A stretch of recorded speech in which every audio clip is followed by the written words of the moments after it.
if you ride a bike 3 miles west from your house or 3 miles east from your house, you have traveled the same distance either way. This illustrates the concept of absolute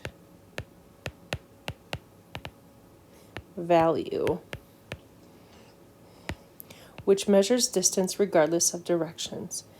Two vertical bars are used to represent the absolute value of a number. Below is how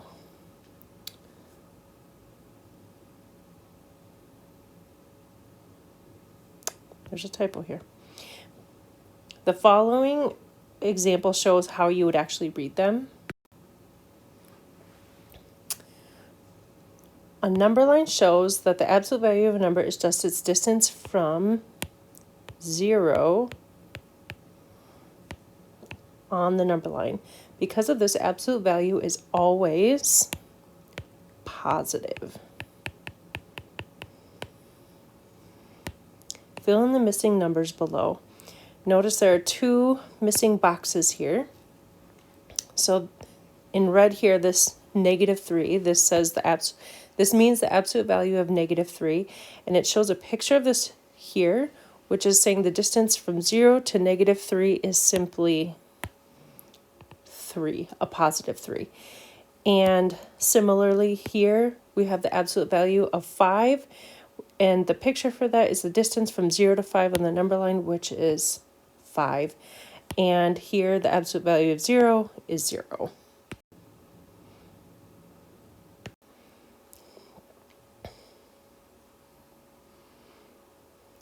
Example 1, evaluate the expression when x equals -1 and y equals 9. This is similar to the previous tasks where we're going to replace the x and y values.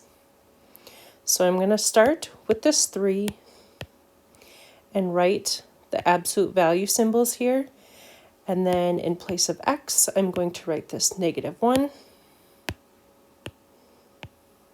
I'm going to write that in parentheses simply because it's easier to write parentheses around anything that's negative. And then I'll write this minus sign and my y value, which is 9.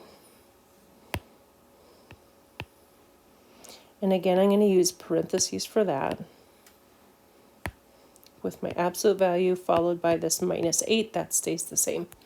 At this point, absolute value is like a grouping, so you can think of it like parentheses when we're thinking of order of operations or PEMDAS. So we have to look at what's happening in here first. So I have a -1 minus 9. If you like to do mental math, -1 minus 9 is like owing one person $1 and owing another person $9, which means you owe a total of $10 or -10, followed by this -8. And then we can evaluate this absolute value of -10, like we had said earlier, is distance from 0 to -10 on a number line, which ultimately makes it positive. So I'm going to write this 10 in parentheses as a reminder because I have to multiply these.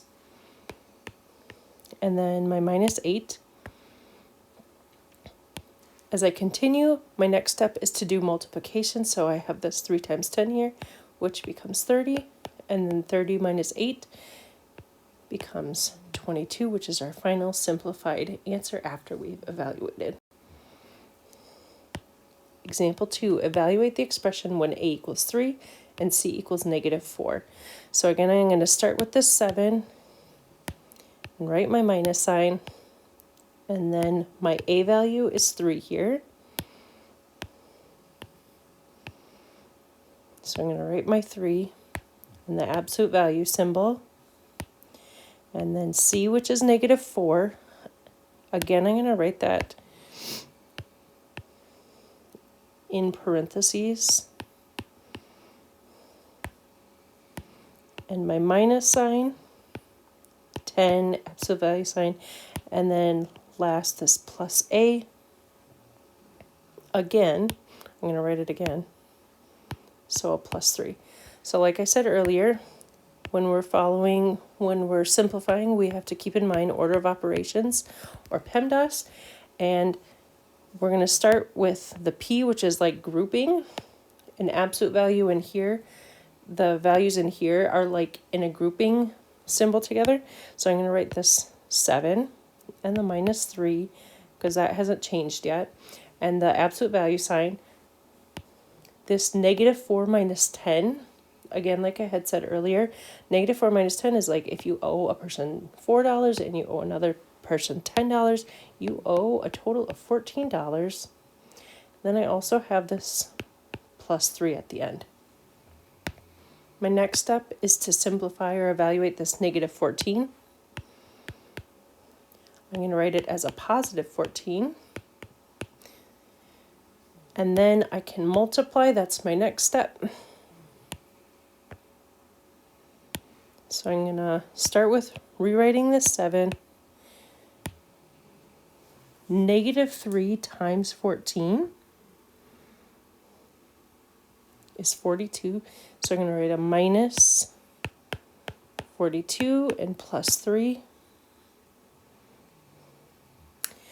And notice I have subtraction and addition left. Those are opposite operations, so I can go left to right. 7 minus 42 becomes -35. And -35 plus 3 becomes -32. That is your final simplified answer after you've evaluated. Thank you. You're ready to start.